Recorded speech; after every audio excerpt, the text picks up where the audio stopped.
প্রতিদিন রাতে আমার স্বামীর কাছ থেকে আমাকে বৈধভাবে ধর্ষণের শিকার হতে হয়। বিয়ের পর থেকে না চাইলেও প্রতি রাতে বিছানায় যেতে হয়। আমি হলাম তার বউকের সামগ্রী। মাত্র 17 বছর বয়সে আমার বিয়ের পিঁড়িতে বসতে হয়েছে। আমি এই বিয়েতে রাজি ছিলাম না, তবুও বাবা চাচারা মিলে আমাকে জোর করে বিয়ে দিয়েছে। কত কেঁদেছি, পা পর্যন্ত ধরেছি, কারো পাথর মন গলাতে পারিনি। কত করে বলেছি আমি পড়াশোনা করতে চাই, নিজের পায়ে দাঁড়াতে চাই, কিন্তু কেউ আমার কথার মূল্যই দেয়নি।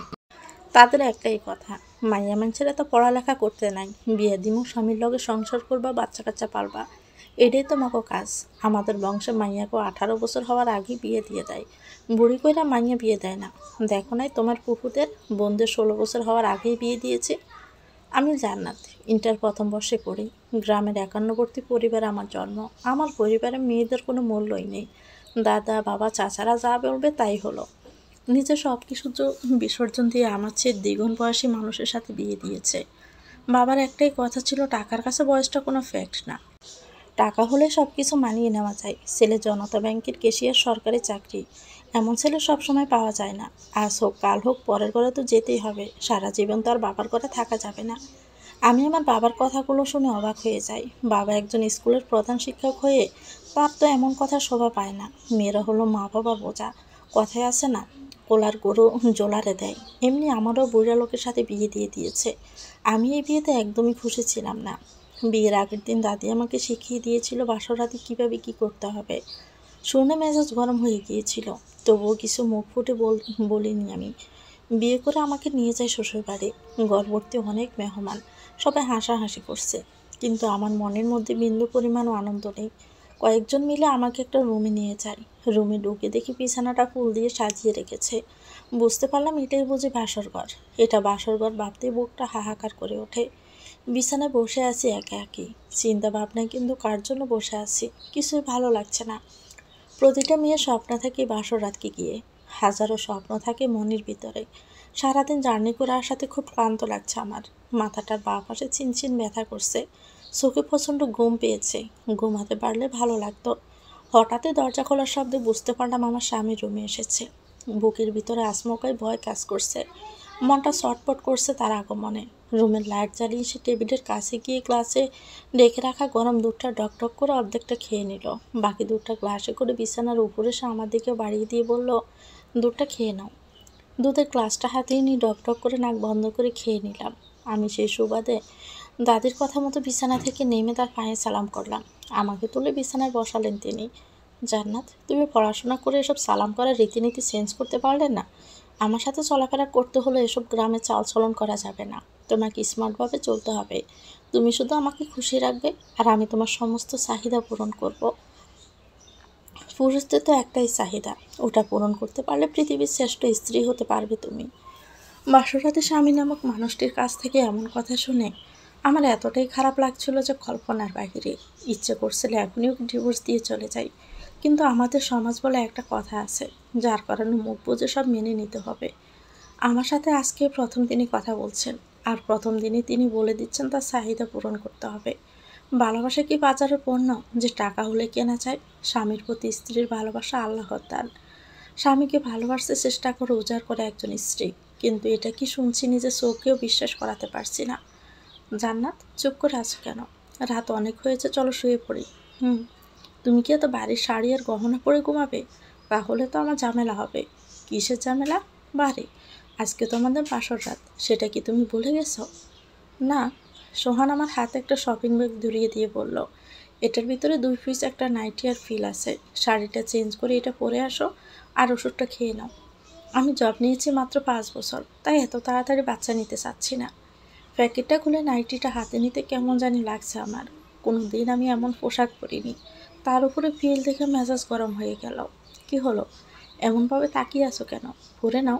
লজ্জা শরমের মাথা খেয়ে অবশেষে শাড়ি খুলতেই সোহান বড় বড় চোখ করে আমার দিকে তাকিয়ে আছে।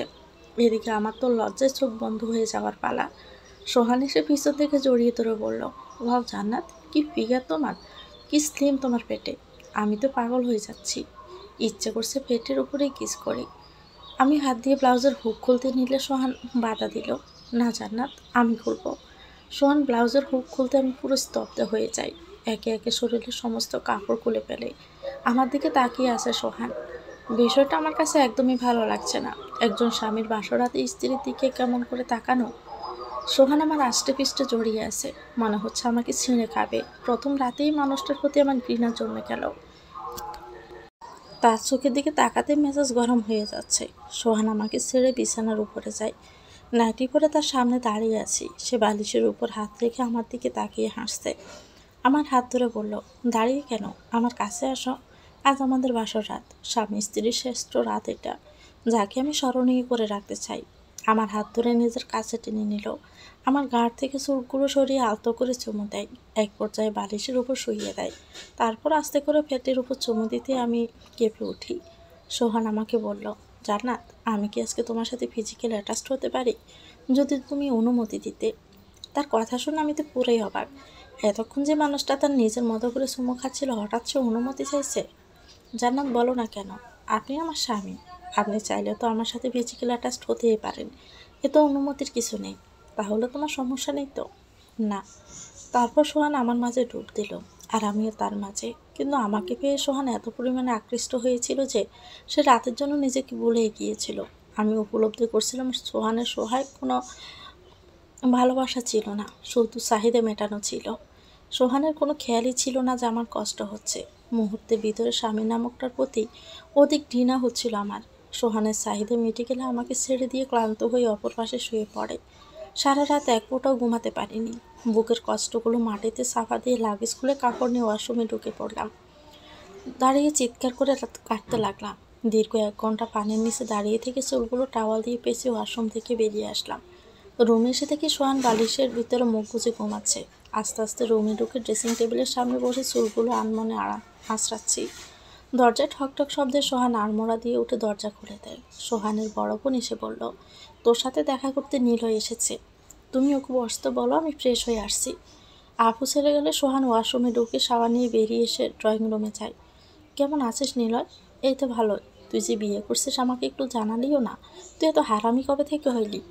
নিলয়, প্লিজ আমার কথাটা আগে শোন, তারপর তো যা ইচ্ছা বলিস। মুখটা বাঁকা করে নিলয় বলল, হ্যাঁ বল, কি বলবি? বিয়েটা হঠাৎ করে হয়েছে, ইভেন আমি নিজেও জানতাম না। বিয়ে দিনে জানতে পারি। তুই বল এখানে দোষটা কোথায় আমার?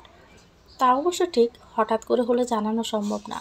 এখন তুই বল, কি খাবি, গরম না ঠান্ডা? আমি কিচ্ছু খাবো না, মাত্রই নাস্তা করে আসছি। জরুরি কাজে ঢাকার বাইরে যেতে হবে বিকালে। আন্টি আঙ্কেল কেমন আছে? মা ভালো আছেন, তবে বাবার শরীরটা একটু খারাপ। বয়স হয়েছে তো, শরীরে রোগ জমে গেছে। শোন, বাবাকে নিয়ে একটু নিয়ে আয় তো, দেখা করেই চলে যাব। ঠিক আছে, 2 মিনিট অপেক্ষা কর, আমি নিয়ে আসছি।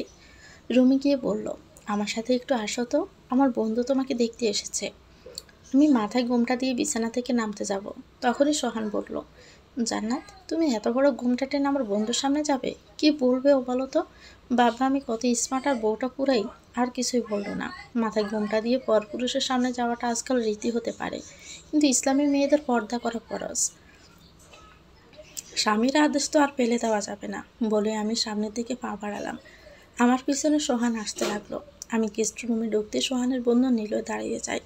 সোহান নিলয়ের কাঁধে হাত রেখে বলল, তুই দাঁড়িয়ে গেলি কেন, কোনো সমস্যা?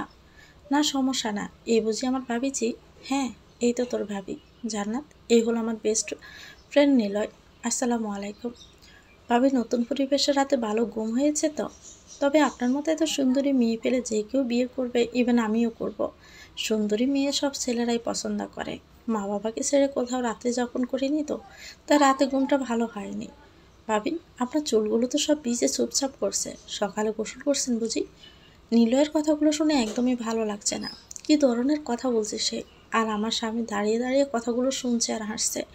দাঁতে দাঁত কেটে নরম গলায় বললাম, গতকালকে সারাদিন জার্নি করেছিলাম তো, তাই। ও আচ্ছা, আমি ভাবলাম অন্য কিছু। সোহানকে হালকাভাবে ধাক্কা মেরে বলবো, কি শালা, বাসর রাতে কিছুই করিসনি? আচ্ছা আপনারা কথা বলেন, আমি রুমে যাচ্ছি, আমার মাথা ব্যথা করছে। হাসছি আর ইচ্ছা মতো গালি দিচ্ছি। এটা কি বন্ধু না অন্য কিছু?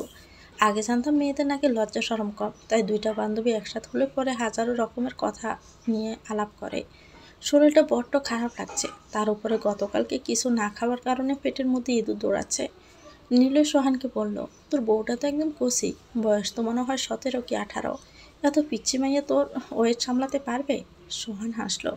হাসিস কেন বল? জান্নাত পিচ্ছি হলো খুবই সেক্সি। গতকালকে প্রথম দিনে আমার মন ভরিয়ে দিয়েছে। আমি নিজেও অবাক হয়ে গিয়েছিলাম যে আমার ওয়েট মেয়েটা সহ্য করতে পারবে কিনা।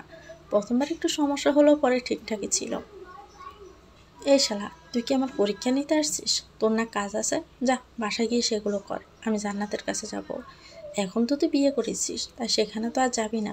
এখনও শিওর না, দেখা যাক। নিলয়কে বিদায় দিয়ে নিজের রুমে ঢুকে পিছন থেকে আমাকে জড়িয়ে ধরে সোহান। আমি পিছনে ফিরে সোহানকে বললাম, আপনার মোবাইলে টাকা আছে? হ্যাঁ আছে, কিন্তু কেন? বাবার কাছে কল দিব, আমার কথা বলতে খুব ইচ্ছে করছে। ঠিক আছে দাঁড়াও, আমি কল দিয়ে তোমাকে দিচ্ছি। সোহান কল দিয়ে আমাকে মোবাইলটা দিয়ে বলল, তুমি কথা বলো, আমি মায়ের কাছে যাচ্ছি। আচ্ছা। কলটা রিসিভ হতে বাবার কথা শুনে হ্যালো বাবা বলতেই বাবা কেঁদে দিয়ে বলল, জান্নাত কেমন আছিস মা তুই? ভালো তো শরীরটা? জামা কোথায়? আমি কথাই বলতে পারছিলাম না, কেন জানি কষ্টে গলাটা আটকে আসছে। কাঁদো কাঁদো হয়ে বললাম, তোমাদের অনেক মনে পড়ে বাবা। আমি ভালো আছি, তোমরা কেমন আছো? মারে, নতুন জায়গা, নতুন পরিবেশ, সবাই মন জয় করে চলবি। স্বামী বা যা বলবে তা অক্ষরে অক্ষরে পালন করবি। সারাদিন কিছু মুখে দেইনি, আজকে ডাক্তারের কাছে নিয়ে যাব। বাবা মায়ের কাছে কথা দাও, কথা বলবো। সারা রাত ঘুমাতে পারিনি, একটু একটু আগে ঘুমিয়ে পড়েছে। ঠিক আছে বাবা, ডাক্তার কি বলে আমাকে জানিও। এটা তোমার জামাইয়ের নাম্বার। বাবার সাথে কথা বলে ভীষণ খারাপ লাগছে আমার। মায়ের সাথে কথা বলার জন্য মনটা ছটফট করছে। খুব দেখতে ইচ্ছে করছে, কিন্তু এটা তো কোনোভাবেই সম্ভব না। সোহানের ছোট বোন সাথী এসে নাস্তা খেতে ডাক দিল। ভাবি, সবাই তোমার জন্য অপেক্ষা করছে। হ্যাঁ চলো। আমি মাথায় গোমটা দিয়ে ডাইনিং রুমে ঢুকলাম। সোহান আমার দিকে ব্রু কুঁচকে তাকায়। আমি দেখেও না দেখার ভান করে চেয়ারে বসলাম। সোহানের মা একে একে সবাইকে নাস্তা বেড়ে দিয়ে তিনি আমার পাশে দাঁড়িয়ে আছেন। টেবিল ভর্তি লোকজন। আমার খুবই লজ্জা লাগছে এতগুলো লোকের সামনে বসে খেতে। সোহান নাস্তা খেয়ে উঠে যায়। একে একে সবাই চলে যায়, আমি সবার শেষে রয়ে গেলাম। আমার খাবার দেখে সোহানের মা রহিমা বেগম বলেন, কিরে মা, তুই তো কিছুই খাচ্ছিস না, তোর কি লজ্জা লাগছে? না মা, ঠিক আছি। সাথী এসে কাঁধের উপর হাত রেখে বলল, মা তুমি ঠিকই বলেছ, ভাবি মনে হয় লজ্জাবতী ভীষণ। আসলে ভাবি, তুমি আমার চেয়ে বয়সে ছোট, তবুও তোমাকে ভাবি বলতে আমার খুবই ভালো লাগছে। পরে যখন তোমার বয়সটা জানতে পারে তখন কিছুটা পিছপা হয়ে যায়, তবু বাবার কেমন জানি তোমাকে তার পুত্রবতী হিসাবে মনে ধরেছে। তোমার এই কম বয়সের কথা ভাইয়াকে বলতেই তো সে পুরো ক্ষেপে যায়। যখন বাবা একটা ধমক দেয় তখনই ভাইয়া রাজি হয়ে যায়। সাথীর কথা শুনে আমার খুবই হাসি পায়, আবার কান্নাও আসে। যে মানুষটা তো কম বয়সী মেয়েকে বিয়ে করতে চায়নি, অথচ সে প্রথম দিনে যেভাবে আচরণ করেছে তাতে আমি মারাও যেতে পারতাম। সাথী, তুমি কি সবার ছোট? হ্যাঁ ভাবি, আমি সবার আহ্লাদি। আমরা 4 ভাই বোন। ছোট ভাইয়া বিয়ে করে ভাবিকে নিয়ে আমেরিকাতে থাকে। বছরে একবার করে দেশে এসে বেশিটা সময় শ্বশুরবাড়িতে কাটিয়ে দেয়, তাই তাদেরকে আমরা কেউ পছন্দ করি না। এক কথায় বলতে পারো আমার ভাই হলো বউয়ের আসলের তলে লুকিয়ে থাকা শয়তান। রহিমা বেগম সাথীকে একটা ধমক দিয়ে বলল, এটা কি ধরনের কথা? বড়দের সম্পর্কে কিভাবে মন্তব্য করতে হয় জানো না? আমাদের শিক্ষায় কি বলছিল, যার কারণে তুই এভাবে কথা বলছিস? সত্যি কথা, আমি আমার বাপকেও ছাড়ি না, আর সে তো আমার ভাই। এই মেয়েটা আমাদের মান সম্মান ধুলোয় মিশিয়ে দিবে। কথাটা বলে তিনি চলে যায়। সাথী, তুমি খুবই প্রতিবাদী মেয়ে, তোমার কথাগুলো আমার ভালো লাগছে। আচ্ছা, হিংসা করে লাভ নেই, তোমার কথা বলার ধরনও খুব সুন্দর। ভালোবাসা ভাবি? ও হ্যাঁ ভাবি, যা বলতেছিলাম, বড় বোন সিলেটে থাকে। খুব আফসোস করেছে বিয়েতে আসতে না পেরে, কারণ দুলাভাই ছুটি পায়নি। তার বাবা মারা যাওয়ার সময় তার পাওনা ছুটি কাটিয়ে ফেলেছে। কিন্তু তুমি চিন্তা করো না, আমি আপুর সাথে তোমাকে ভিডিও কলে পরিচয় করিয়ে দেব। জানো, আমার আপুটা খুবই মিশুক, তোমাকে পেলে যে সে কী খুশি হবে। আমাকে একটা কিছু কিনে দিলে তাকেও দিত। যদি আমি কিছু বলতাম তখন আমাকে বোঝাতো ও তো একদিন পরের ঘরে চলে যাবে, ঋতুর জায়গায় তোকে কল্পনা কর। তারপর আমি তখন উপলব্ধি করতে পারলাম, ভাবি, একটা মেয়ে তার পুরো পরিবারকে ছেড়ে অচেনা একটা পরিবারে আসে, সেখানে যদি তাকে ভালোবাসা না দেওয়া হয় তাহলে তার দুঃখটা জায়গায় থাকে না। সোহান দরজার সামনে দাঁড়িয়ে সাথীকে ডাক দিয়ে বলে, তো তোর গল্প শেষ হয়েছে, তাহলে জান্নাতকে পাঠিয়ে দিস। সোহানের কথাটা আমার কাছে বেমানান লাগছে। বিয়ে হলো মাত্র একদিন, তার ভিতরে বোনের কাছ থেকে আমাকে ডেকে নিচ্ছে। রুমে এসে দেখি পায়ের ওপর পা তুলে বিছানায় শুয়ে শুয়ে পা দুটো নাড়াচ্ছে। রুমে ঢুকতেই সোহানকে জিজ্ঞেস করলাম, কিছু বলবেন? জান্নাত, তোমার কি বুদ্ধিশুদ্ধির লোক পেয়েছে নাকি? তুমি ডাইনিং টেবিলে এভাবে এত বড় ঘোমটা টেনে দিয়ে আসো কেন? শোনো, এটা তোমার গ্রামের পরিবেশ না, আমাদের সোসাইটি আর তোমাদের সোসাইটি একরকম না। তাই আমার সাথে চলাফেরা করতে হলে নিজেকে আমার মতো করে তৈরি করতে হবে। তোমাকে এইভাবে সাথে নিয়ে বের হলে আমার সব বন্ধুবান্ধব আমাকে নিয়ে হাসি তামাশা করবে, কিন্তু আমি এমনটা চাই না। তুমি দেখতে যেমন সুন্দরী তাই বলে চলাফেরা গ্রামের মতো গাইয়াভাবে চলতে পারবে না। দেখুন, আমি গ্রামের পরিবেশে বড় হয়েছি, তাই শহরের মতো নিজেকে বানাতে অনেকটা সময় লাগবে। এখন আপনি যদি বলেন এই মুহূর্তে আমাকে তারা এনে দাও, আমি কি এটা আদৌ পারবো? পারবো না, কারণ তারা এনে দেওয়া আমার পক্ষে সম্ভব না। তেমনি আমি নিজেকে পরিবর্তন করার চেষ্টা করব, কিন্তু সফল হব কিনা জানি না। জান্নাত, তোমাকে তৈরি হতে হবে, কারণ আমাদের সমাজে একটা মূল্য আছে।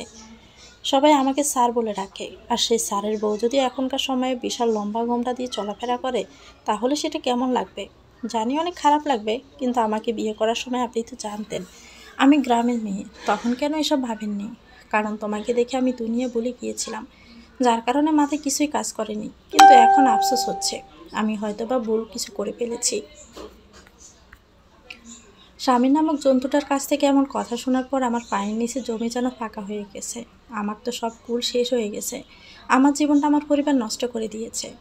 কিছুক্ষণ বাদে সোহান আলমারি খুলে কাপড় বের করে রেডি হচ্ছে। আমি তার দিকে তাকিয়ে আছি। ঘড়ির দিকে তাকিয়ে দেখি 8:30। মনে মনে ভাবলাম, এত সকালবেলা রেডি হয়ে কোথায় যাচ্ছে? জিজ্ঞেস করবো না, থাক, যদি আবার উল্টাপাল্টা কিছু বলে।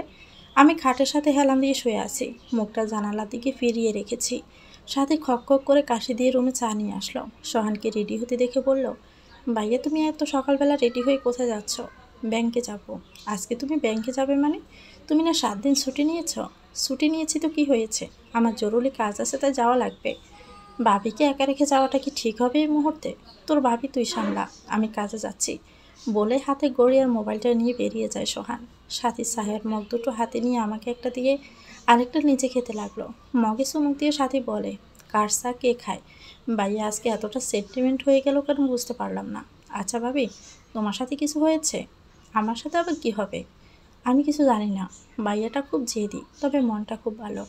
আচ্ছা ভাবি, তুমি না কলেজে ভর্তি হয়েছিলে? হ্যাঁ, হয়েছিলাম তো। তার মাসখানেকের ভিতরেই তো বিয়ে হয়ে গেল। তোমার পড়তে মন চায় না? খুব চাই। পড়াশোনার মতো আনন্দের জীবন আর কোথাও পাওয়া যায় না। আমার পড়তে খুবই ভালো লাগে। এখন ইচ্ছা থাকা সত্ত্বেও পড়তে পারছি না বলে খুব আফসোস লাগছে। মগে শেষ চুমুক দিয়ে তুমি চা খাও ভাবি, আমি মায়ের কাছে যাচ্ছি। চা খাওয়া শেষ করে মগ দুটো নিয়ে কিচেনে ঢুকে ধুয়ে টেবিলের উপর করে রাখলাম পানি জড়ানোর জন্য। সোহানের বাবা আমার হাতে খালি পানি দেখে বলল, কিরে মা, বিয়ে হলো আজ 2 দিন, তার ভিতরে তুই রান্নাঘরে কেন এসেছিস? জানিস তো মেয়েদের সারা জীবনে সাথই হলো রান্নাঘর, তাই যতদিন না গিয়ে থাকতে পারবি ওটাই তোর বোনাস। তাছাড়া বাড়িতে 2জন কাজের লোক আছে, তোর শাশুড়ি আর ননদ আছে, তাই রান্না নিয়ে তোর ভাবা লাগবে না। তুই যা রুমে গিয়ে বিশ্রাম নে। বাবার কথায় মনের ভিতরে শান্তি পেলাম। লোকটা আসলে খুবই ভালো মানুষ, কিন্তু তার জন্মের ছেলেরা এমন বেয়াদব কেন? কাউকে তো সম্মান দেয়ই না, মা বাবাকে দেয় কিনা আল্লাহই জানে। দুপুরে কোনো রকমে খেয়ে হাঁটাহাঁটি করে বিছানায় গা এলিয়ে দিয়ে শুয়ে পড়লাম। বিকেল 5:30টার দিকে সাথীর ডাকে ঘুম ভাঙল আমার। শোয়া থেকে উঠে আস্তে আস্তে দরজার কাছে গিয়ে বললাম, দাঁড়িয়ে কেন, ভিতরে আসো। না ভাবি, ভিতরে আসতে পারবো না, তুমি আমার সাথে চলো, আমরা ছাদে যাব। এখন? হ্যাঁ, বিকেলে রৌদ্রের তাপ কমে গেলে ছাদে হাঁটতে ভালো লাগে। মনের মাঝে স্বস্তি ফিরে আসে। জানো ভাবি, আমার মন খারাপ হলে আমি ছাদে যাই, তখন খুবই ভালো লাগে। আচ্ছা ভাবি, তোমাকে যদি কলেজে ভর্তি করেই, তাহলে তুমি পড়াশোনা কি করবে? সাথীর কথা অবাক হয়ে চমকে উঠলাম। আমতা আমতা করে বললাম, তুমি কি সত্যি বলছো নাকি মজা করছো? যদি সত্যি বলে থাকো তাহলে বলবে, হ্যাঁ আমি পড়াশোনা করতে চাই, আমার চাকরি করার খুব ইচ্ছে। এ মা, চাকরি করার কথা বলেও মুখে আনবে না। আমরা সবাই মেয়েদের চাকরিকে সাপোর্ট দিই, কিন্তু ভাইয়া পছন্দ করে না। তিনি যদি জানতে পারে তুমি পড়াশোনা করে চাকরি করতে চাও, তাহলে এখানে পড়াশোনা করার কথাটা কবর দিতে হবে। চাকরি করলে মেয়েদের চোখ ফুটে যায়, তারা পরকীয়া নাকি লিপ্ত হয়ে যায় ভাইয়ের বাসা মতে। সাথীর কথা শুনে মুখ চেপে হাসলাম। আমি তো ভাবছিলাম সোহান সামাজিক, কিন্তু এখন তো দেখছি পুরোই অসামাজিক। তার মন মানসিকতা তো সেকেলের মানুষদের মতো। সাথী শোনো, তোমার ভাই যেহেতু মেয়েদের পড়াশোনাকে ভালো চোখে দেখে না, তাই এসব শুনে আমিও পড়াশোনা করতে চাই না। আমি সংসারে ঝামেলা চাই না, ঝগড়াঝাটি একদমই পছন্দ না। আচ্ছা, আমি মায়ের সাথে এই ব্যাপারে কথা বলবো। এখন প্লিজ চলো না, সাথে যাই। হ্যাঁ চলো।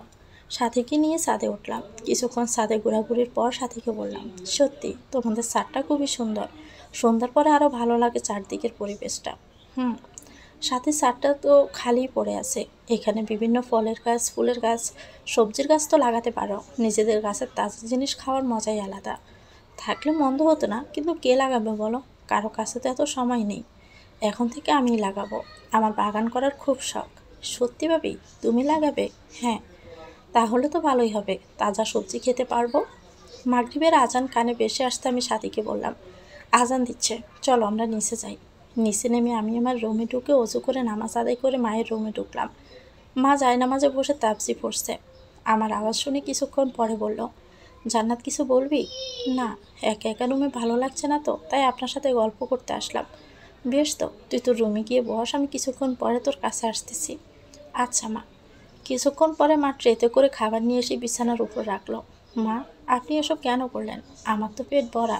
সে দুপুরবেলা কাকের ঠোঁটে করে ভাত খেয়েছি, সেগুলো কি আর এখনো পেটে আছে? বেশি কথা না বলে ফলগুলো খেয়ে নে। মায়ের কথা মতো ফল খাওয়া শুরু করলাম। মা কফি খেতে খেতে বলল, জান্নাত, তোর সাথে আমার কিছু কথা ছিল। জি মা, বলুন।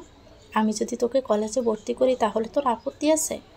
না মা, আমার পড়াশোনা করতে ইচ্ছে করে। হুম, আমি সেটা তোর ভাবভঙ্গি দেখে বুঝতে পারছি।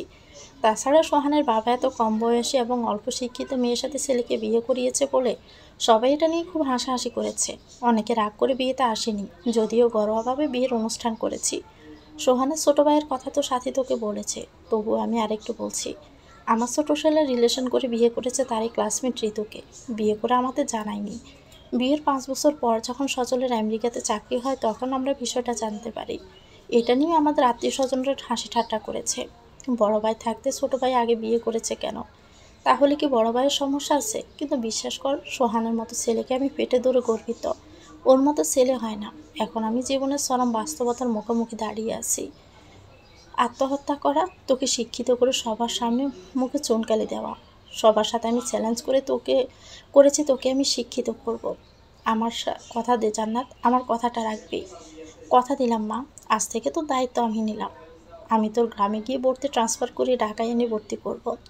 এত কষ্ট করবেন? এটা কোনো কষ্ট না মা, এটা হলো জেদ। রাত 9টায় সোহান বাসায় এসে রুমে ঢুকে ফ্রেশ হয়ে বেরিয়ে আসে। আমি বসে আছি চেয়ারের সাথে হেলান দিয়ে। সোহান এসে পিছন থেকে কোমরে হাত দিতে চমকে উঠলাম। কি হলো, ভয় পেলে নাকি? এভাবে এসে দৌড়লে ভয় পাবো না তো কী করব? ভয় পাওয়ার কি আছে? আমি ছাড়া এখানে আর কে আছে যে তোমাকে ধরবে? আচ্ছা যাই হোক, রাতে তাড়াতাড়ি খেয়ে রুমে চলে আসবে, দেরি করবে না। আজকে তোমাকে খুব বেশি আদর করব। আমি কোনো কথা না বলে চুপ করে অন্যদিকে তাকিয়ে থাকলাম। সোহান ডিনার শেষে রুমে এসে বিছানার উপর ল্যাপটপ নিয়ে বসেছে। সাথী খেতে ডাক দিলে আমি চলে গেলাম। সোহান বিছানায় বসে আমার জন্য অপেক্ষা করছে। একটু পরে আমি রুমে আসলাম। সোহান ল্যাপটপের ভিতরে ডুবে আছে। আমি বিছানার কাছে আসতে জিজ্ঞেস করলো, এত দেরি করলে কেন? কোথায় দেরি করলাম? দেরি না তো কি, কয়টা বাজে? 11টা। এখন লাইট বন্ধ করে এদিকে আসো। আচ্ছা, পিল খেয়েছো? না। কেন? আচ্ছা জান্নাত, তোমার কি সমস্যা? তুমি কী চাচ্ছ বলো তো? আমি কিছুই চাচ্ছি না। তাহলে পিল খাওনি কেন? ইচ্ছে করেনি। এখানে আসো, ভালো লাগছে না, প্লিজ আসো। আজ না প্লিজ, মনটা খারাপ লাগছে। তারপর আমাকে জোর করে বিছানায় টেনে নিয়ে শুরু হয়ে গেল শরীরের খেলা, যেখানে শুধুমাত্র একতরফাই চাহিদা ছিল। সোহান দৈহিক চাহিদায় মেতে ওঠে। আমার একদমই ভালো লাগছিল না, তবুও জোর করে। রাত এখন 4:45 বাজে। সোহান বিছানার বালিশের ভিতরে মাথা রেখে পড়ে পড়ে শান্তির ঘুমাচ্ছে। কয়েক রাত না ঘুমানোর কারণে মাথাটা চিনচিন ব্যথা করছে আমার। বিছানা থেকে নেমে ধীরে ধীরে ওয়াশরুমে ঢুকে সমস্ত শরীর সাবান দিয়ে ঘষে ঘষে পরিষ্কার করে নিচ্ছি। ব্যথায় কুঁকড়ে যাচ্ছি। সমস্ত শরীর বিষের মতো ব্যথা হয়ে আছে। হাত পা নাড়াতে পারছি না। সমস্ত শরীরে নখের আঁচড়ে দাগ স্পষ্ট ফুটে উঠেছে। শাওয়ার নেওয়ার পর উজু করে বেরিয়ে এসেছি। ফজরের আজান কানে বাজতে ফ্লোরে জায়নামাজ বিছিয়ে নামাজ আদায় করি। তারপর ফ্লোরে চাদর বিছিয়ে শুয়ে পড়লাম। সকালে সূর্যের আলোর রোশনি চোখে পড়তে ঘুম ভেঙে যায়। হঠাৎই মনে পড়লো গতকালকে তো বাবা আর কল দেয়নি, কিন্তু কি করে তাকে বলবো বুঝতে পারছি না। যদি আবার রাগ করে বলবে, করেও বলা হয়নি আর। সোহানের ঘুম ভাঙলে আমাকে ইশারায় ডাক দিয়ে বলল, যাও আমার জন্য 1 কাপ কফি বানিয়ে নিয়ে আসো। সোহানের কথা মতো কফি বানিয়ে এনে তার হাতে দিলাম। কফির মগে চুমুক দিয়ে আমাকে বলল, এত চিনি দিয়েছো কেন? এরপর থেকে আরও কমিয়ে দিবে। 1 চামচ হতে দিয়েছি, আধা চামচ দিবে। এত চিনি আমি খাই না। ঠিক আছে, নেক্সট টাইম চিনি কম দেব। জান্নাত, এদিকে এসে আমার কপালটা টিপে দাও তো, প্রচণ্ড ব্যথা করছে। আমি শাওয়ার নিয়েছি, আপনি আগে শাওয়ার নিয়ে পবিত্র হয়ে আসুন, তারপরে আমি আপনার মাথাটা টিপে দিচ্ছি। বিছানা দিয়ে দরমর করে নেমে সোজা ওয়াশরুমে ঢুকে শাওয়ার নিয়ে বেরিয়ে এসে আয়নার সামনে দাঁড়ায়। চুলগুলো এদিক ওদিক করছে। আলমারি খুলে কাপড় বের করে রেডি হচ্ছে সোহান। আপনি এখন কোথায় যাচ্ছেন? এদিকে আসেন, মাথাটা টিপে দেই।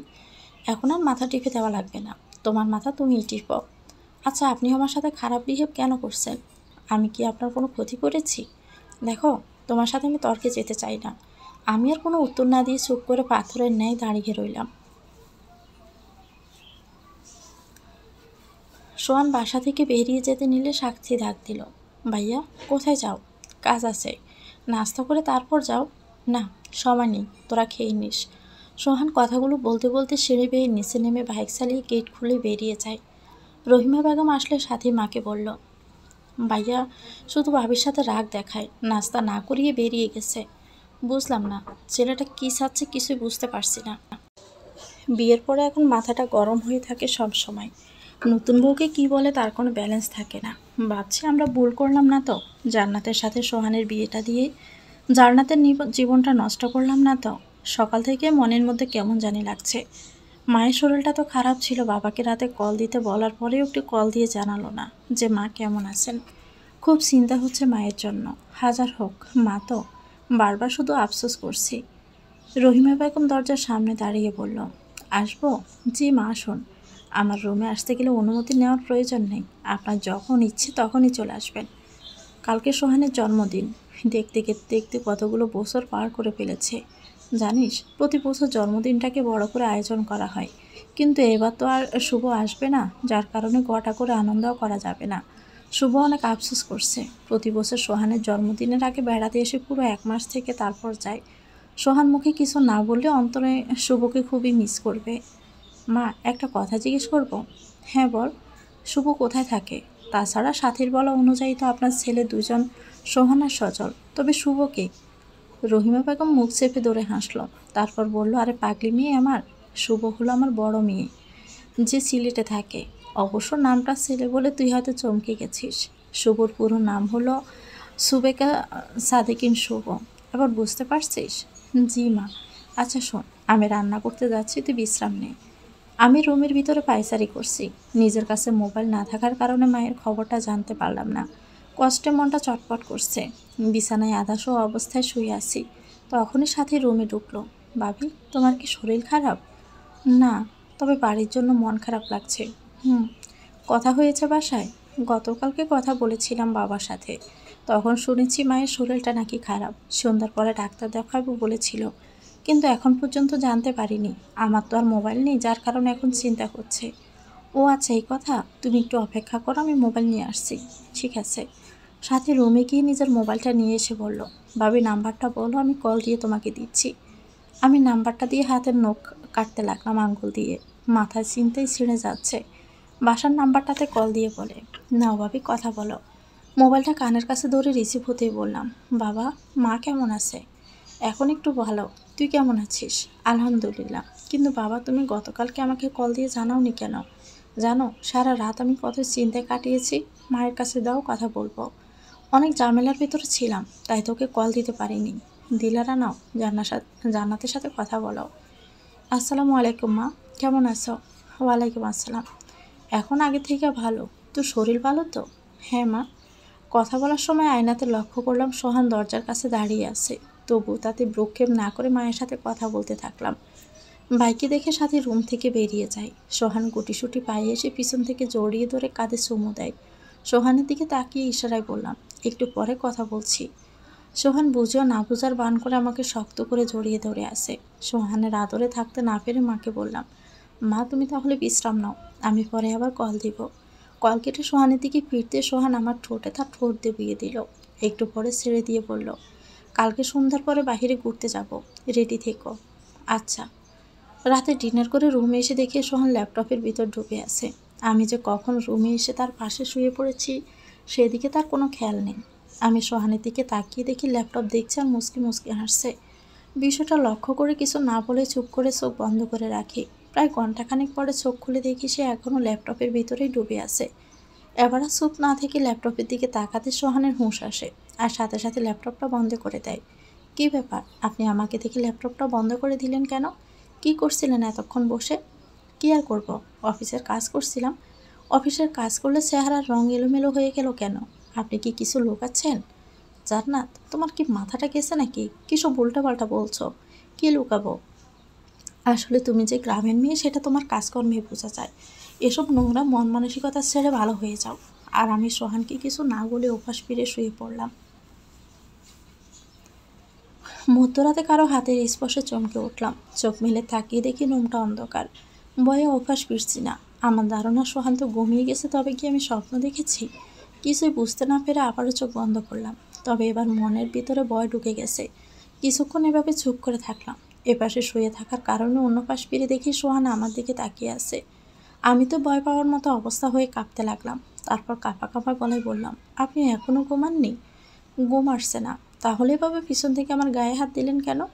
জানেন আমি কতটা ভয় পেয়েছি? তুমি কি ভীতু নাকি? আমার জানা মতে গ্রামের মেয়েরা খুব সাহসী হয়, কারণ তাদের বাথরুম বাইরে থাকে, যার কারণে রাতে একা একা যাওয়া লাগে। এটা সবার প্রতিদিনের অভ্যাস। আর তুমি ঘরে বসে ভয় পাচ্ছ? এটা তো বিশ্বাস করার মতো না। কথাটা সত্যি হলো, ঘুমের ভিতরে তো আর কেউ ধরেনি। ঘড়ির দিকে তাকিয়ে দেখি রাত 2টা 45 মিনিট। আপনি এত রাত পর্যন্ত কী করছেন? কাজ ছিল।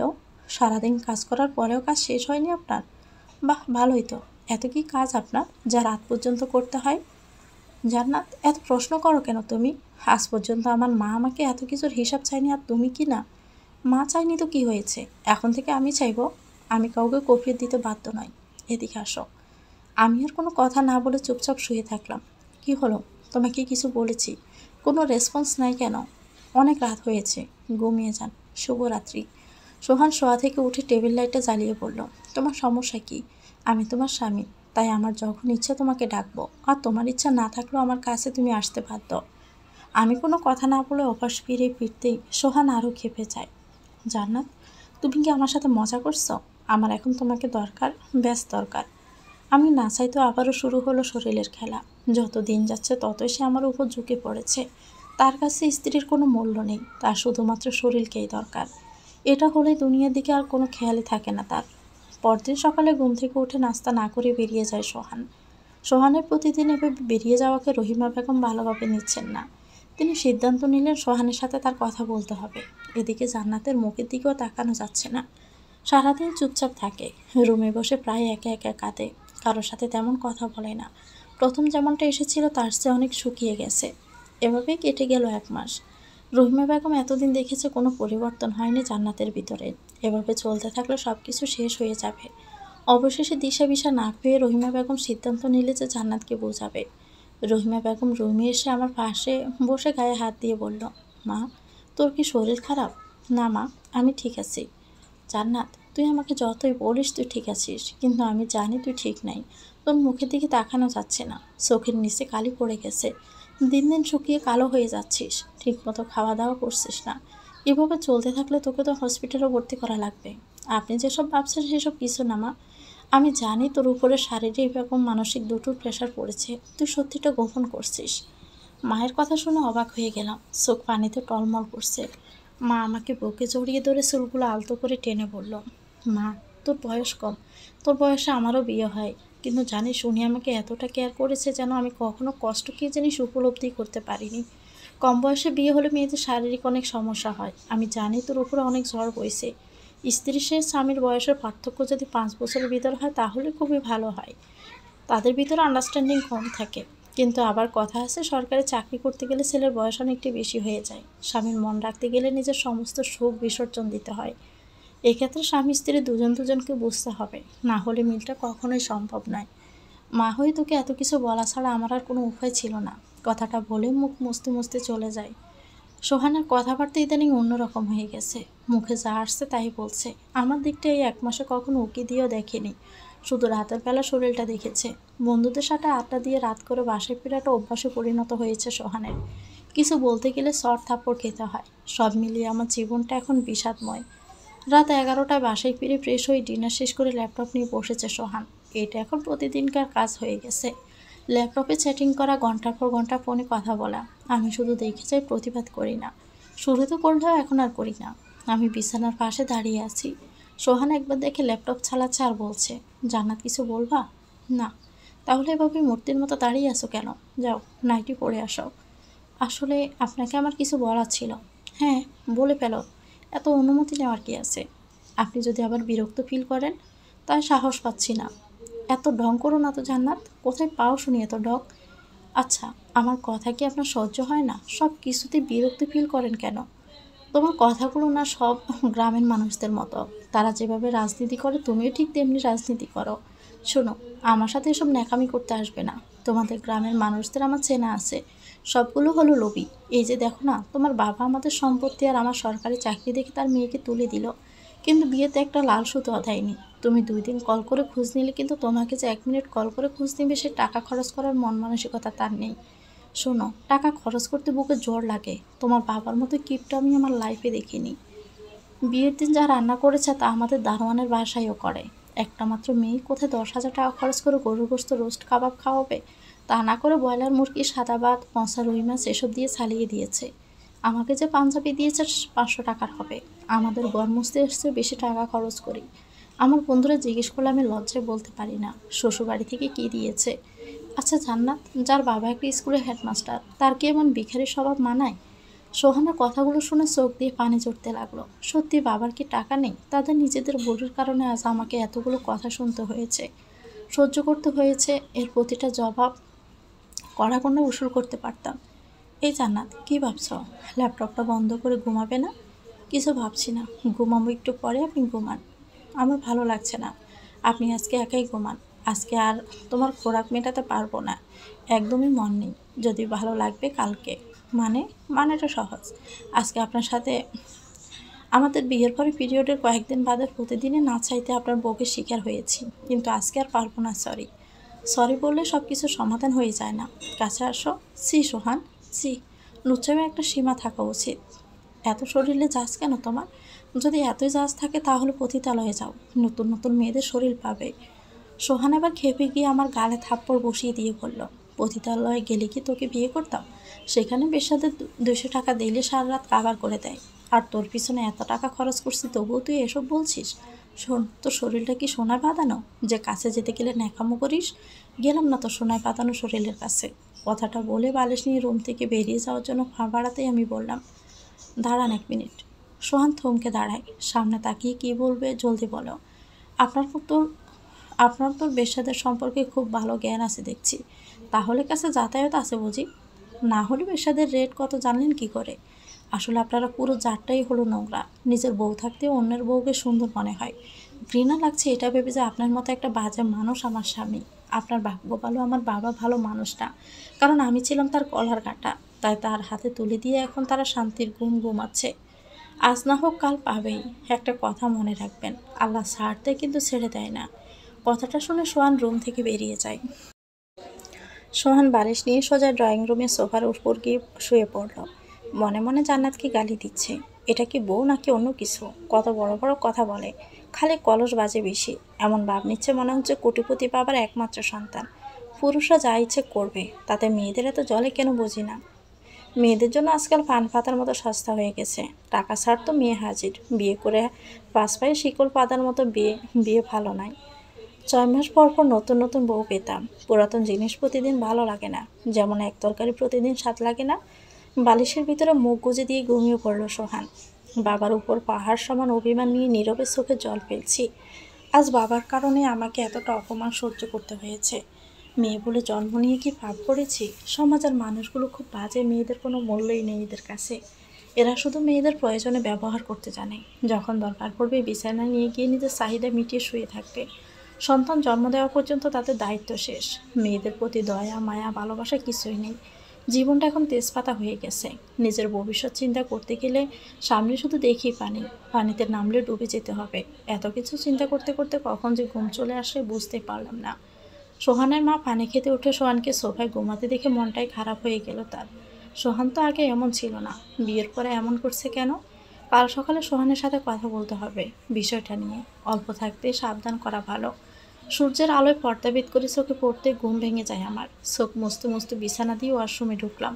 ফ্রেশ হয়ে বেরিয়ে এসে ডাইনিং রুমে গিয়ে দেখলাম সোহান সোফার উপর ঘুমাচ্ছে। ডাইনিং রুম থেকে সোজা রান্নাঘরে ঢুকলাম। মা সাথীকে নিয়ে নাস্তা বানাচ্ছে। সাথে আমাকে দেখে হেসে বলল, আসসালামু আলাইকুম ভাবি, কেমন আছো? দাঁড়িয়ে কেন, এদিকে আসো। ওয়ালাইকুম আসসালাম। সাথে জান্নাতের সাথে কিছু কথা ছিল, তুই কিছুক্ষণ পরে আয়। ঠিক আছে। জান্নাত দাঁড়িয়ে কেন? এদিকে আয়। আমি মাথা নিচু করে আস্তে আস্তে মায়ের কাছে গিয়ে মাকে জড়িয়ে ধরলাম। জান্নাত, কি হয়েছে? সোহানের সাথে রাগারাগি করেছিস? আমি নিশ্চয়। জান্নাত, একটু ধৈর্য ধর মা, দেখবি সব ঠিক হয়ে যাবে। জানি না মা ঠিক হবে কি না, তবে এটুকু বুঝতে পারছি আপনার জীবনটা নষ্ট হয়ে গেছে আমার। রহিমা বেগম নিজেকে সামলে নিয়ে আমাকে সান্ত্বনা দিয়ে বলল, জান্নাত তুই রুমে যা, আমি নাস্তা সাথীকে দিয়ে পাঠিয়ে দেব।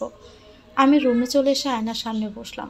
রহিমা বেগম সোহানের কাছে গিয়ে ডাক দিয়ে বলল, এই সোহান, কত বেলা হয়ে গেছে জানিস না? উঠ, ফ্রেশ হয়ে নাস্তা করে নে। আড়মোড়া দিতে দিতে সোফার উপরে উঠে বসলো সোহান। হাই তুলে গোড়ের দিকে তাকিয়ে বলল, মা আজ তো শুক্রবার, এত তাড়াতাড়ি ডাকলে কেন? একটু ঘুমাতেও দাও না শান্তি মতো। সবাইকে অশান্তিতে রেখে তুই শান্তি মতো ঘুমাতে চাস কেন? আগে সবাইকে শান্তি দে, তারপর নিজের শান্তি খুঁজতে আসবে। আমি আবার তোমাদের অশান্তিতে কখন রাখলাম? না, তুই তো খুব শান্তিতে রেখেছিস। আচ্ছা তোকে একটা কথা বলি, যদিও মা হিসাবে বলাটা আমার ঠিক না, তবুও তোর কীর্তিকলাপে বলতে বাধ্য হলাম। তোর বয়সের সাথে জান্নাতের বয়সের অনেক তফাৎ। জান্নাতের বয়সটা অনেক কম, তার উপরে ও খুবই দুর্বল। তাই তোকে অনুরোধ করছি, মেয়েটির সাথে কখনো জোর করিস না। মা হিসাবে আমার যতটুকু দায়িত্ব ছিল তোকে বললাম। আশা করি তুই কোনো বাচ্চা না অবস্থায় বুঝতে পারবি। সোহান মায়ের কথার কোনো উত্তর না দিয়ে ওয়াশরুমে ঢুকলো। ওয়াশরুম থেকে বেরিয়ে নিজের রুমে ঢুকে আরসোকে জান্নাতকে দেখছে। আমি জানালার গ্রিল ধরে বাহিরে তাকিয়ে আছি। সোহান এসে পাশে দাঁড়িয়ে বলল, জান্নাত, তোমার আর আমার সাথে কি হচ্ছে না হচ্ছে এসব মা জানলো কীভাবে? নিশ্চয়ই তুমি বলেছ। দীর্ঘশ্বাস নিয়ে বললাম, আপনার কি মনে হয় মাকে আমি বলেছি? কেন, মায়ের কি চোখ নেই? আপনার মতো নাকি অন্ধ নাকি? আপনি কি করতে চাচ্ছেন একটু বলবেন প্লিজ? আপনি আপনার মতো করে থাকেন আর আমি আমার মতো। আপনি অনেক টাকা পয়সাওয়ালা পরিবারের সন্তান, আর আমি একজন সামান্য স্কুল মাস্টারের সন্তান। গ্রামের পরিবেশে বড় হয়েছি, তাই শহরের কালচার সম্পর্কে আমার তেমন কোনো ধারণা নেই, আর নেওয়ার দরকারও মনে করি না। সোহান একটা কথার উত্তর না দিয়ে রেডি হয়ে বেরিয়ে যায়। যাওয়ার সময় সাথী বলল, ভাইয়া আজ তো শুক্রবার, কোথায় যাচ্ছ? সোহান কোনো কথা না বলেই চলে যায়। আমার শরীরটা ভালো লাগছিল না, তাই শুয়ে পড়েছি রুমের লাইট অফ করে। সাথী এসে দুবার ডেকে যাওয়ার পরেও খাইনি। সাথীকে বলেছি খিদে নেই, যখন লাগবো খেয়ে নেব। চোখ বন্ধ করে শুয়ে শুয়ে ফেলে আসা দিনগুলোর কথা মনে পড়ছি। আসমুখায় সোহান এসে পাশে শুয়ে পড়ে আমাকে জড়িয়ে ধরে। অনেকক্ষণ ধরে গায়ের ভিতরে ঢুকে গলায় চুমু দিচ্ছে। কিছুক্ষণ পরে সোহানকে বললাম, কি হয়েছে? এভাবে বিরক্ত করছেন কেন? বিরক্ত করছি মানে? তো কি করছেন? দেখছেন না আমি শুয়ে আছি, তাহলে পিছন থেকে। সোহান কথাটা শেষ করার আগে আমার ঠোঁটে হাত দিয়ে চেপে ধরে বলল, চুপ, একদম চুপ। আমার যা ইচ্ছে তাই করব। এসব কি সোহান? আপনার মন যখন চাইবে জোর করে অধিকার খাটাবেন, আবার যখন মন চাইবে ছুঁড়ে ফেলে দিবেন। ভালোই তো ন্যাকামি করতে পারেন। দেখো জান্নাত, রাত অনেক হয়েছে, আজে বাজে কথা বলে সময় নষ্ট করতে চায় না। সোহান পিঠের উপরে মুখ গুজে দিয়ে চুমু দিতে শুরু করলাম। আমার অনেক রাগ হয় এতে। নিজের চাহিদা পূরণ করার জন্য আমি কোনো কাঠের পুতুল না। সে যা বলবে আমি তাই করব। আমার নিজের ইচ্ছা অনিচ্ছা বলতে তো কিছু আছে। বারবার সরিয়ে দেওয়ার চেষ্টা করতে সোহান আমার উপর আরও চড়া হয়। অনেকক্ষণ সরিয়ে দেওয়ার চেষ্টা করলেও ব্যর্থ হই তার শক্তির কাছে। না চাইতে আবারও বৈধ দর্শনের শিকার হতে হয় স্বামীর কাছে। সোহান যখন মারিয়া হয়ে ওঠে তার চাহিদা মেটাতে, তখনই আমার চোখে তার প্রতি তীব্র ঘৃণা থেকে তীব্রতর হতে থাকে। হ্যাঁ, সবাই বলবে স্বামী যদি কাছে যেতে চায় তাহলে তাকে বাধা দেওয়া যাবে না, এক্সট্রা কেয়ার নিতে হবে যাতে তার কোনো কমতি না হয়। তাহলে আমি বলবো, বিয়ে করলে কি এমন একটা মেয়ে তার স্বামীর ভোগের পাত্রী হয়ে যায়? মেয়েরা কি শুধু স্বামীর বিছানার পণ্য? তার যখন ইচ্ছে করবে ঘুমাবে, চাহিদা পূরণ হয়ে গেলে গায়ে হাত তুলবে, খারাপ বিহেভ করবে। সমাজের চোখে যখন একটা মেয়ের বিয়ে হয় তখন তাকে সবাই বাহবা দেয়, কিন্তু যখন কোনো মেয়ে কুমারী হয়ে বাবার ঘরে থাকে তখন সবাই অপায়া অলক্ষ্মী বলে গালমন্দ করে। কি সুন্দর আমাদের সমাজ ব্যবস্থা! সব কিছু ভাবতে ভাবতে চোখের কোণে পানি টলমল করছে। সকালবেলা ঘুম ভেঙে তাকিয়ে দেখি সোহান শাওয়ার নিয়ে বেরিয়ে এসেছে। আমার দিকে এক পলক তাকিয়ে আয়নায় নিজেকে দেখছে। কি হলো, আজকে শাওয়ার নিবে না নাকি এভাবে শুয়ে থাকবে? হ্যাঁ যাব। জান্নাত, বিকেলে তোমাকে নিয়ে মার্কেটে যাব। আমার পছন্দ মতো কিছু ড্রেস কিনে দিব। তুমি বিকেল 5টার ভিতরে রেডি হয়ে থেকো। আমি কিন্তু দাঁড়াতে পারবো না, এসেই তোমাকে নিয়ে যাব। সবচেয়ে গুরুত্বপূর্ণ যে কথাটা সেটা হলো আজকের বেড শেয়ারের প্রেজেন্টেশনটা ভালো হয়নি, এর পরের বার যেন ভালো হয় সেদিকে খেয়াল রেখো। সোহান কথাটা বলে চলে যায়। ওয়াশরুম থেকে বেরিয়ে দেখি সোহানের মোবাইলটা ড্রয়ারের উপর রাখা। রুম থেকে বেরিয়ে সাথীকে জিজ্ঞেস করতে বলল, ভাইয়া তো চলে গেছে, কোনো জরুরি প্রয়োজন ছিল? মোবাইলটা রেখে গেছে। ও, তাহলে আবার আসবে, চিন্তা করো না। রুমে ঢুকতে সোহানের মোবাইলে কল আসে। আমি কাছে গিয়ে মোবাইলটা হাতে নিতে স্ক্রিনের উপর ভেসে আসলো দিবা জামান। নাম্বারটাই দেখে মনের ভিতরে প্রশ্ন জাগলো, কি এই দিবা জামান? এর সাথে আবার কোনো সম্পর্ক চলছে না তো? সারা রাত চ্যাটিং করে আবার ছুটির দিনে তাড়াহুড়ো করে বেরিয়ে যায়, রাত করে বাসায় ফিরে সব কিছু ভাবতে ভাবতে মাথার পাশে চিনচিন ব্যথা করে। মোবাইলটা জায়গা মতো রেখে দিলাম, কিন্তু দিবাজ আমার নামে বারবার কল দিচ্ছে। শেষমেশ বিরক্ত হয়ে কলটা রিসিভ করে কানে ধরতেই ওপাশ থেকে বলল, সোহান, কতক্ষণ ধরে ওয়েট করছি, তুমি এখনও আসছো না কেন? কলটাও রিসিভ করতে এত সময় কেন লাগছে? তুমি না আসলে আগে জানাবে তো। আমি বাসা দিয়ে কত কাহিনী বানিয়ে বের হয়েছি, এমনিতে বাসায় আমাকে সন্দেহ করছে। কথাগুলো শুনে কলটা কেটে দিয়ে দফাস করে বিছানার উপর বসে পড়লাম। তার মানে সোহানের কারোর সাথে। কিছুক্ষণ পরে বাসা থেকে উঠে আস্তে আস্তে ডয়ারের উপর মোবাইলটা রাখতে হাত পা সামনে থরথর করে কাঁপতে লাগলো। মনে হচ্ছে পায়ের নিচের মাটি সরে গেছে। মাথাটা হঠাৎ করে ব্যথা করতে লাগলো। এত চিন্তা করলে কি কোনো মানুষ সুস্থ থাকতে পারে? হাজারো চিন্তায় মনটা গলা কাটা মুরগির মতো চটপট করছে। কোনোভাবে পাশে থাকা চেয়ারের উপর দফাস করে বসে পড়লাম। গলাটা শুকিয়ে কাঠ হয়ে গেছে। চেয়ার ধরে বিছানার পাশে রাখা জগ থেকে পানি গ্লাসে ঢেলে ডক করে খেয়ে আস্তে আস্তে বিছানার উপরে বালিশের মাথা রেখে চোখ বন্ধ করে শুয়ে থাকলাম। চারদিক অন্ধকার হয়ে গেছে। বাহিরে হালকা হালকা করে বাতাস বইছে। এখন অনেকটা ভালো লাগছে। তাই রান্না করে মায়ের কাছে গিয়ে দেখি তার মুখ বার হয়ে আছে। বুঝতে পারলাম ছেলে চিন্তায় পড়েছে। তার ছেলের কর্মকাণ্ডের কথা যদি জানতে পারে তবে লজ্জায় মুখ দেখাতে পারবে না সে। সমস্ত কষ্ট বুকের ভিতরে চাপা দিয়ে মাকে বললাম, মা, আজকে কী রান্না করবেন? সোহানের জন্মদিনে কোনো কিছুর আয়োজন তো করিনি, যার কারণে সাথী বলল বিরিয়ানি, রোস্ট, কাবাব আর পিন্ডি রান্না করতে। আমি আপনাকে সাহায্য করতে চাই, বলুন কি করব? তোর কিছু করা লাগবে না, তুই গিয়ে টিভি দেখ। নতুন জায়গা তো, তাই এমন লাগছে, তবে কিছুদিন গেলে ঠিক হয়ে যাবে। জান্নাত, আমি তোর বাবাকে কল করে বলে দিয়েছি বোর্ডে গিয়ে যেন তোকে ট্রান্সফার করে আমাদের এখানের কলেজে করিয়ে দেয়। যত টাকা লাগে আমি দিব তাকে। আপনার ছেলে কিছু বলবে না? সেটা আমি ম্যানেজ করে নিব, তুই শুধু পড়াশোনাটাকে নিয়ে ভাব। মায়ের কথা শুনে আনন্দের চোখের কোণে পানি এসে গেছে। মা দেখার আগেই চোখে পানি মুছে নিয়ে নীরবে রান্নাঘর থেকে বেরিয়ে ড্রয়িং রুমে টিভি অন করে বসলাম। রিমোট নিয়ে একের পর এক চ্যানেল ঘোরাচ্ছি, কিছুই ভালো লাগছে না, তবুও চ্যানেল ঘুরিয়েই যাচ্ছি। আধা ঘন্টা বেজার পর ওয়াশরুম থেকে বেরিয়ে ভালো করে চুলগুলো মুছে নিয়ে বেলকনিতে টাওয়ালটা মেলে দিলাম। বেলকনিতে ছোট ছোট টব রাখা, তাতে টাইম পুল আছে। লজ্জাবতী গোলাপ আর একটা বড় টবে লেবু গাছ শুকিয়ে কাঠ হয়ে গেছে। ওয়াশরুম থেকে বালতি ভরে পানি এনে প্রতিটা গাছে দিলাম। সাথী ভাবি করে সমস্ত রুম খুঁজতে খুঁজতে হয়রান হয়ে গেছে। অবশেষে বেলকনিতে গিয়ে পিছন থেকে জড়িয়ে ধরে বলল, তুমি এখানে ভাবি, আর আমি তোমাকে সমস্ত রুম খুঁজে বেড়াচ্ছি। আমি তোমার ডাক শুনিনি, গাছে পানি দিচ্ছি তো তাই। বেশ তো, আমি কি তোমাকে কিছু বলেছি? না। তোমার গাছের পরিচর্যা শেষ হলে আমার সাথে চলো, তোমাকে একটা জিনিস দেখাবো। হ্যাঁ চলো। সাথে সাথে ওর রুমে ঢুকলাম। ভাবি, তুমি বিছানার উপরে বসো, আমি আসতেছি। ঠিক আছে। আমি বিছানার উপরে বসে রুমটার দিকে চোখ বোলালাম। সাথী এসে বলল, ভাবি চোখ বন্ধ করো, তোমার জন্য সারপ্রাইজ আছে। সারপ্রাইজ? হ্যাঁ, আগে চোখ বন্ধ করো, তারপর দেখো। আমি চোখ বন্ধ করতে সাথী আমার গলায় কিছু একটা পরিয়ে দিল। চোখ খুলে দেখি স্বর্ণের চেন। সাথে চেনটা কার? আগে আমার ছিল, এখন তোমাকে গিফট করলাম। বিয়েতে তো আমি কিছু দেইনি, যার কারণে এতদিন এটা সযত্নে রেখে দিয়েছি। ওয়েট করছিলাম তুমি ছোটো ভাবির মতো কিনা। যখন দেখলাম তুমি তার মতো না, তাই সিদ্ধান্ত নিলাম এই চেনটা একমাত্র তুমি পাওয়ার যোগ্য। তাহলে তুমি কি পড়বে? তাছাড়া বড় ভাবি হয়ে ছোটো ননদিনীকে দেওয়াটা ঠিক হবে? চুপ, একদম কোনো কথা শুনছি না। আমার বেশ কয়েকটা চেন আছে, তাছাড়া এটা আমার ভাবির জন্যই রেখে দিয়েছি। জান্নাত, তুই এত ফাজলামি করিস কেন? সাথে যদি শখ করে কিছু দিয়ে থাকে সেটা তুই অমত করার কে? একদমই কথা বলবি না।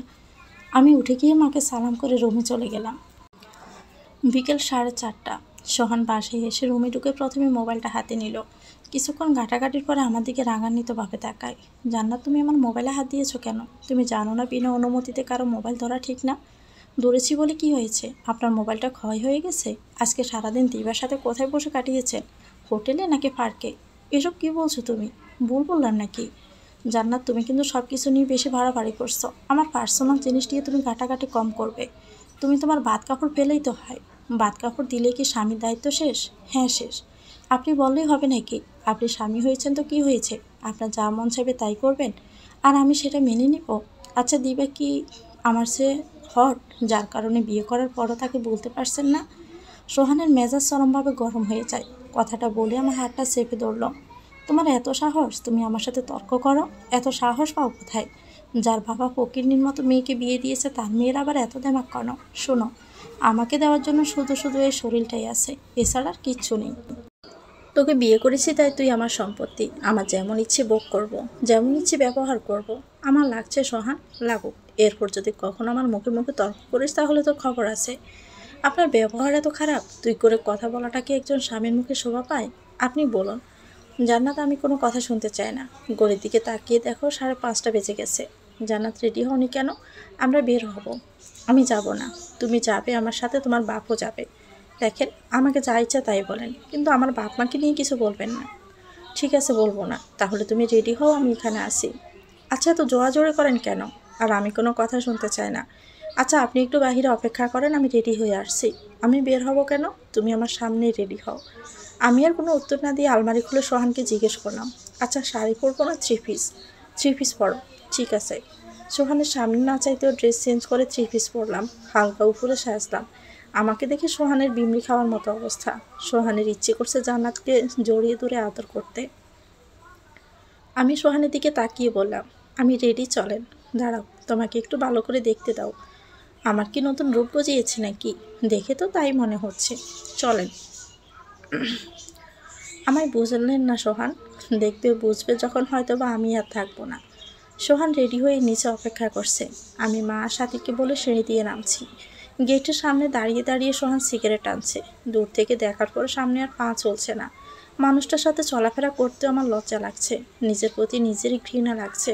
নিজের বউ রেখে অন্য মেয়ের সাথে ভাবতেও পারছি না। সোহানের চরিত্র এতই খারাপ, কিন্তু কি করব বুঝতে পারছি না। আমাকে দেখা মাত্রই সোহান সিগারেটটা ফেলে দিল। সোহান ড্যাব ড্যাব করে আমার দিকে তাকিয়ে আছে। ব্রুকুসকে সোহানের দিকে তাকিয়ে বললাম, এভাবে তাকিয়ে আছেন কেন? সমস্যা কি আপনার? বারে, আমি আমার বউয়ের দিকে তাকিয়ে আছি, অন্য কারোর দিকে তো আর তাকাইনি। বউ? আমি কি আপনার বউ হই? বউ না তো কি হও? সত্যি, আমি আপনাকে যত দেখছি ততই অবাক হচ্ছি। আপনি কোন দাসের প্রাণী সেটা আমি জানি না, তবে এতটুকু জানি আপনার মতো বাজে নোংরা চরিত্রের মানুষ আমি কখনোই দেখিনি। সোহান ব্রু কুচকাতে কুচকাতে বলল, জান্নাত, এটা রাস্তা, তাই এখানে ঝগড়া করার মতো শোভা পায় না। তোমার মান সম্মান না থাকতে পারে, কিন্তু আমার আছে, তাই যা বলার বাসায় গিয়ে বলবে। আমি কোনো কথা না বলে পিছনে দরজা খুলতে নিলে সোহান আমার হাতটা চেপে ধরল। কী ব্যাপার, আপনি আমার হাত ধরলেন কেন? ইচ্ছে হয়েছে তাই ধরেছি। কেন ধরেছি তোমাকে কি কৈফিয়ত দিতে হবে? যেহেতু আমার হাত ধরেছেন, কৈফিয়ত তো আমাকেই দিতে হবে। দেখো জান্নাত, তোমাকে একটু আগেই বলেছি রাস্তায় বসে ঝগড়া না করতে, তবুও তুমি ফ্যান ফ্যান করে যাচ্ছ। বেশ, তো কিছু বলবো না। আগে বলেন, পিছনে দরজা খোলার সময় হাত কেন ধরলেন? হাত ধরবো না তো কী করবো? তুমি সামনে না বসে পিছনে বসলে কেন? আমি কি তোমার ড্রাইভার? তুমি আমার পাশে আমার সাথে সামনের সিটে বসবে, ওকে? আমি দীর্ঘশ্বাস নিয়ে উঠতে নিলে সোহান দরজা খুলে দিল। সিটের উপরে বসলাম। সোহান আমার সিট বেল্টটা বেঁধে মৃদু হাসি দিয়ে গাড়ি স্টার্ট দেয়। গাড়ি চলছে তার নিজস্ব গতিতে। কিছুদূর যাওয়ার পর সোহান গাড়ি ব্রেক করে এক সাইড করে দাঁড় করালো। সামনে নিলয়কে দেখতে পেয়ে ডাক দিল, এই নিলয়, কই যাচ্ছিস? আরে সোহান যে। হ্যাঁ দোস্ত, কেমন আছিস? তুই যেমন রেখেছিস তেমনি আছি। আমি আবার কেমন রাখলাম? এই যে আমার সামনে বিয়ে করে বউ নিয়ে ঘুরে বেড়াচ্ছিস, আমারও তো বিয়ে করতে ইচ্ছে করে। এটা তো ভালো কথা, তবে আর দেরি কেন? বিয়ে করে নিলেই তো হয়। কিন্তু কয়েকদিন ঘোরাফেরা করে তারপর না হয় বিয়েটা করতাম। মেয়েটি ভার্জিন কিনা এসব বিষয় তো একটা ব্যাপার স্যাপার আছে। বিয়ের আগে তুই জানবি কেমনি মেয়েটা ভার্জিন কিনা? ওটা তুই বুঝবি না। আয় গাড়িতে বস, আমরা মার্কেটে যাচ্ছি, তুইও সাথে চল। ভাবি কি বলেন, আমি আপনাদের সাথে যাব? রাগে কটমট করতে করতে নর্মালভাবে বললাম, আপনার বন্ধু যখন চাচ্ছে আপনি সাথে যাবেন তাহলে আসেন। তো ভিউয়ার্স, গল্পটির নাম হচ্ছে স্বামী। এটা গল্পের প্রথম অংশ। পরবর্তী অংশ পেতে আমাদের চ্যানেলটিকে সাবস্ক্রাইব করে আমাদের সাথে